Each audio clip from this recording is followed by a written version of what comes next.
would happen if we detonated all nuclear bombs at once? No? Just me then. Well, let's indulge this explosive curiosity for a moment. Picture around 13,000 nuclear warheads that exist in the world today.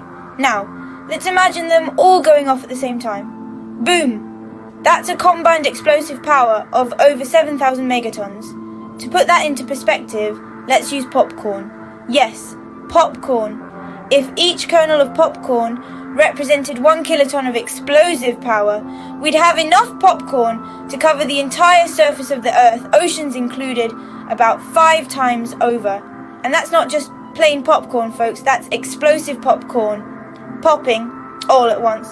It's a popcorn apocalypse! So, next time you're thinking about hosting a movie night with a nuclear twist, maybe grab a bag of chips instead. Because, they're less likely to cause a global cataclysm. So, if you're planning a popcorn movie night with a nuclear twist, you might want to reconsider. So, we've just detonated all nuclear bombs. Now what? Well, aside from a serious case of tinnitus, imagine Mother Earth just threw the wildest, most explosive party of all time. The aftermath? Well, let's just say it's more than a few overturned coffee tables and potato chip crumbs on the carpet. First up, we're talking about a fireball. And not the kind you see in those action-packed Hollywood blockbusters. Picture the sun in all its blazing glory, deciding to take a vacation right here on Earth. It's like the world's most intense suntan, only there's no aloe vera that can soothe this burn. But wait, there's more.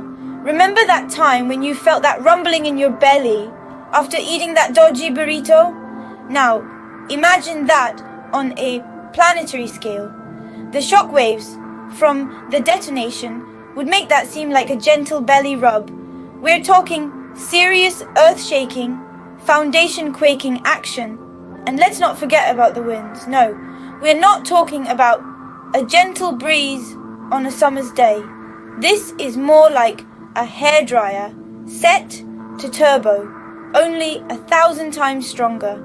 It's the kind of wind that would give hurricane-force gusts a run for their money. So there you have it, the aftermath of Mother Earth's most epic blowout.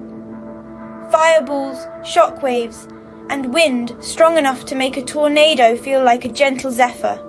And you thought your last hangover was bad. But wait, there's more, because what's a nuclear explosion without a bit of fallout, right? Now, let's talk about the after party. And trust me, it's not the kind where you wake up with a hangover. This is the kind of fallout that sticks around like that unwelcome house guest who just won't take the hint. Imagine this. You've just hosted the biggest, loudest, most destructive party ever.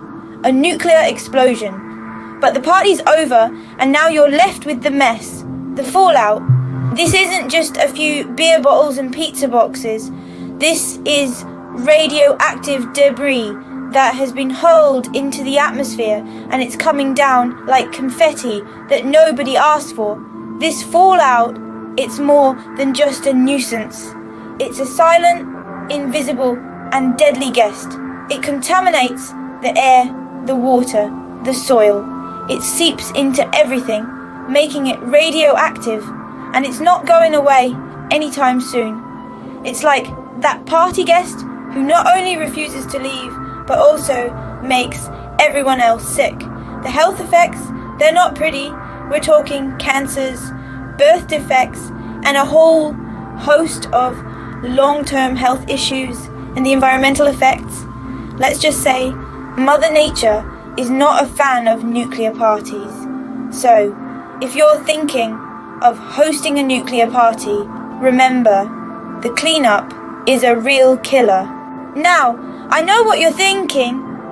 Is there any good news in all of this? Well, sort of. First off, let's remember that the chances of all nuclear bombs being detonated at once are about as slim as stumbling upon a unicorn playing a harp. Why, you ask?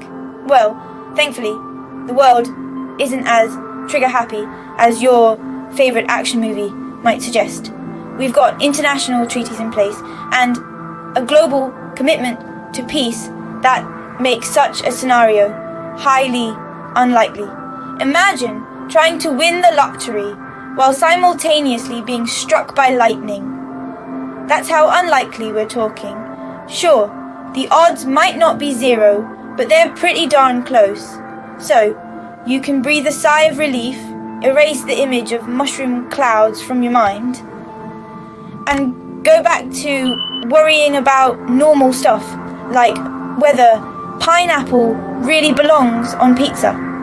So, while it's unlikely we'll see a worldwide nuclear fireworks display, it's always good to know what could happen. You know, just in case you find a bunch of nuclear bombs in your basement one day.